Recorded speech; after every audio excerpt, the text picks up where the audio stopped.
On va parler de défense nationale. Alors, on sait, le contexte international est très tendu. Même si le scénario semble pour le moment très hypothétique, on s'est posé cette question ce matin. Vous avez travaillé sur cette hypothèse. Que se passerait-il si la France entre en guerre demain ? Qui serait mobilisé ? Avec un chiffre à vous donner pour commencer comme premier élément de réponse. Regardez, 201 332, c'est le nombre de militaires enrôlés dans l'armée, que ce soit l'armée de terre, la marine nationale, l'air et l'espace ou bien encore la gendarmerie. Et évidemment, en cas de conflit, ces hommes et ces femmes aussi seraient les premiers à aller au front, car ce sont, il faut le rappeler, des soldats professionnels. La France pourrait également compter sur ses réservistes, des volontaires. Ils sont âgés entre 17 et 72 ans, et en France actuellement ils sont 44 535. La France essaye de gagner encore plus de réservistes, de gonfler les rangs de ces réserves, issus pour la plupart de la société civile. Ils ont reçu une formation militaire au préalable, de la théorie évidemment, mais également pas mal de pratiques. On leur apprend évidemment comment tirer. Et aussi, les réservistes, vous en avez peut-être déjà vu dans vos rues. D'ailleurs, certains ont été mobilisés lors des Jeux Olympiques de Paris. Ils viennent aussi en aide et en soutien lors des missions Sentinelle. Et donc, ils sont mobilisables en cas de conflit armé. Alors, la question qu'on se pose forcément, que vous vous posez sûrement chez vous, c'est est-ce que les civils pourraient être mobilisés ? Eh bien, genre Mathieu Carman. Figurez-vous que le Code de la défense prévoit effectivement un tel scénario. La mobilisation générale peut être donc décidée par décret lors d'un conseil des ministres. Évidemment, le président de la République doit apposer sa signature. C'est évidemment une mesure exceptionnelle. Dans les faits, c'est beaucoup plus compliqué. Ça semble très compromis, le fait d'envoyer des hommes et des femmes qui n'ont pas reçu de formation directement. C'est ce qui s'est passé en Ukraine.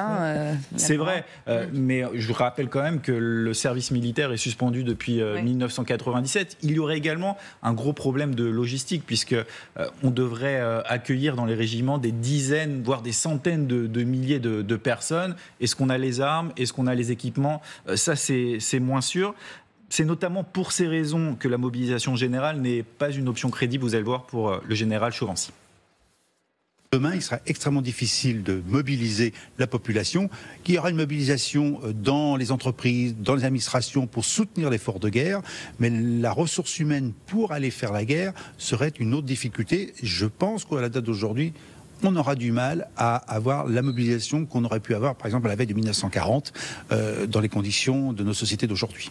Le général Chourency parle de la Seconde Guerre mondiale. Figurez-vous que c'est la dernière fois que la France a fait appel à la mobilisation générale, avec, regardez, une affiche évidemment placardée dans les rues de Paris notamment, qui appelait à la mobilisation générale.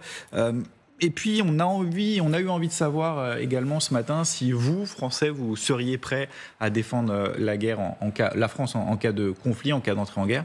Voici les réponses.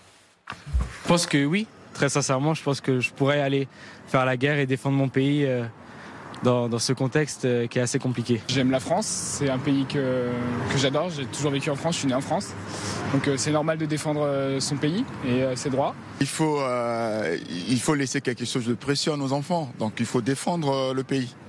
Alors, l'idée, évidemment, ce matin, Anne-Chloé, ce n'est pas de promouvoir la guerre ou quoi que ce soit, mais c'est vrai qu'en... Non, ni de vous angoisser chez vous, c'est un peu anxiogène, mais il faut se poser cette question. Mais avec Lila Bentrad qui a réalisé ces interviews, on a été assez surpris, car tous ces gens interrogés sont prêts effectivement à défendre la France en cas de conflit, même si on le rappelle, le scénario est pour l'instant largement hypothétique.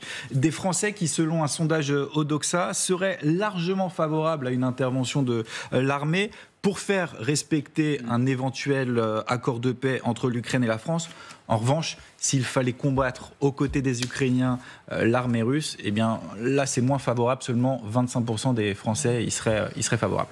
C'est intéressant, hein, Nicolas, quand même, d'avoir aussi ce retour des Français. Ça va contre l'idée reçue qui voudrait que toutes les nouvelles générations ne veulent s'occuper que de leurs pieds.